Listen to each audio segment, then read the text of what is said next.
出现头提火贼仔，家人市武岭街有一个查某人，看到厝边种的这桥仔式的花真水哦，嘛歹买，着伫个人真济这大路顶头，直接将这个规盆火给搬走去，放伫个事先准备好的塑胶袋仔内底。厝主发现讲这盆栽哪会碰见？调一监视器才发现讲，原来哦是去互这个查某人家偷摕去。厝母感觉讲这花呢无偌济钱，暂时无要来报警。不过感觉讲这个查某人的行为实在是真悍哦，希望讲这武岭街附近的徛家住户爱较细腻的这个会讲偷摸花的有能人。蔡总统展开着自由民主的旅行，途中共过境这个美国，不过嘛再度来引起着对方的不满。中国海协会会长张志军就批评蔡总统过境美国，就是西瓜我大饼伫咧找靠山。人伫咧新闻身的蔡总统嘛有回应。最新的消息，连线记者肖炳仪。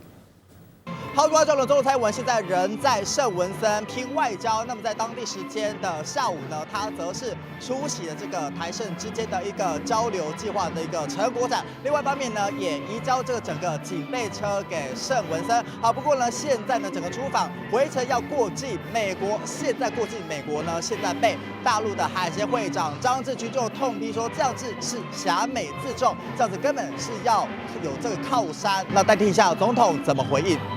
他们这样的讲法，我们的相关单位都已经回应过了哈。那我是中华民国的总统，做外交本来就是我的工作，也不需要他们来说三道四吧。好，那么可以听到总统对于呢这个大陆的海协会长张志军所提到，如果是过境美国的话，这样子是狭美自重，似乎呢是把整个重心都放在美国身上。好，那么这个蔡总统呢这个回应呢也相当的一个反批哦，其实这样子的部分其实呢不需要外界，尤其是对岸来说三道四。好，事实上我们可以知道，今天整个出访行程蔡总统将在圣文森待到大约2天1夜，只留一个晚上。不过呢，大家会关注在这边的一个整个行程是相当的一个紧凑。那么接着呢，将会转往圣路西亚，回程将会过境美国丹佛。以上现场最新，再把时间镜头交还给棚内主播。